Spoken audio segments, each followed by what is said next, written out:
So 18 பேக்கேஜில் அடுத்து நம்ம பார்க்குற கோர்ஸ் என்னென்னு பார்த்தீங்கன்னா திங்கிங் டெக்னிக்ஸ். ரொம்ப இட்ஸ் வெரி பவர்ஃபுல், ரொம்ப ரொம்ப இம்பார்ட்டண்ட்டான ஒரு கோர்ஸும் இது கூட.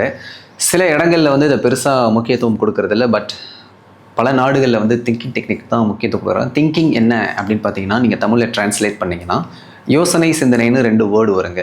யோசனை அப்படின்றது நம்ம எப்பவுமே பாஸ்ட் டென்ஸ், ஆல்ரெடி நடந்த நிகழ்வுகளுக்கு யோசனைன்னு நம்ம அந்த வேர்டை யூஸ் பண்ணுவோம். இனிமேல் ஒரு விஷயத்தை செய்ய போகிறோம் அப்படின்னும் போது நம்ம சிந்தனையை யூஸ் பண்ணுவோம். ஸோ பிரெயின் ஹப்பில் இருக்கக்கூடிய திங்கிங் டெக்னிக் என்னென்னு பார்த்தீங்கன்னா சிந்தனையை அடிப்படையாக கொண்டது. இப்போ சிந்தனை திறன் எப்படி வளரும் அப்படின்னு கேட்டிங்கன்னா, கேள்விகள் கேட்கறது மூலமாக சிந்தனை திறன் வளரும். குழந்தைங்க கேள்வி கேட்குறத நம்ம என்கரேஜ் பண்ணணும். அண்ட் இதுக்குன்னு சில செயல்முறைகளும் இருக்குது. அண்ட் இது மட்டும் இல்லாமல் இதே திங்கிங் டெக்னிக்கல் தான் குழந்தைங்களோட டேலண்ட்டை எப்படி ஐடென்டிஃபை பண்ணுறது, அவங்களுக்கு டிசிப்ளின், டைம் மேனேஜ்மெண்ட், நிறைய விஷயங்கள் இதில் இருக்குங்க. ஸோ திங்கிங் டெக்னிக் நான் திரும்பவும் சொல்கிறேன், ரொம்ப முக்கியமான ஒரு கோர்ஸ்.